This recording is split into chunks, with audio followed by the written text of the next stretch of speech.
about alignment. In alignment, we're talking about integrity. Along with integrity, we're talking about professionalism. Because if you think about it, professionalism is very simple. It is always do what you say. Integrity. Always think before you say. Now, you cannot think before you say unless you have the knowledge. Now, what do I mean by that? Let me illustrate. We have wanting, feeling, thinking, saying, doing. We have also knowing. We all know something. Now, where do I put knowing? Because I don't have another finger. So we put it here. How is knowledge connected with integrity? Can anyone tell me? Knowledge, how is it connected with integrity? Sorry? Raise your hand, please, so I can come to you quickly. I tell you, okay, that I will if nobody says it. That's my job. When we make a commitment, maybe we desire to fulfill that commitment, but we don't know of the possible problems that could come up that would prevent us from fulfilling that commitment. So if we know a little more about the situations and the factors, or if we increase our skill level, then we'll be able to keep our word.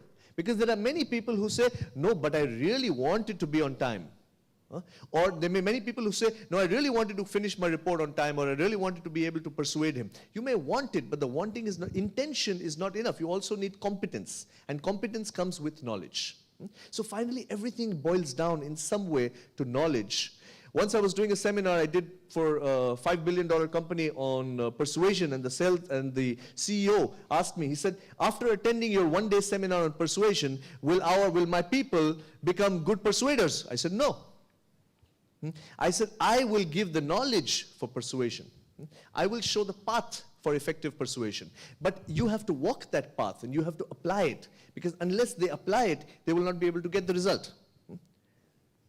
So all of this was to just set the pace. And for those of you who say that you are not in sales, we know that we always persuade people all the time. There was this man who met a beggar on the road, a poor man who was begging. So he was begging for $2. So he said to him, what will you do with this $2? Will you go drinking? He said, no, I gave up drinking 10 years ago. So he said, no problem. He said, will you go gambling? He said, no, I gave up gambling 15 years ago. So he said, will you go to play golf?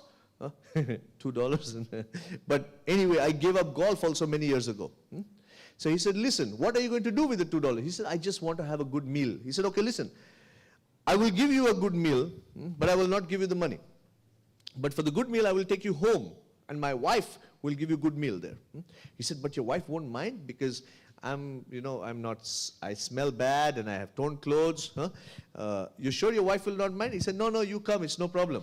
He said, but why are you doing this? Everybody has a reason. He says, I'm doing this because I want my wife to see what happens to a man if he gives up drinking, gambling, and golfing. Okay? So we are always persuading.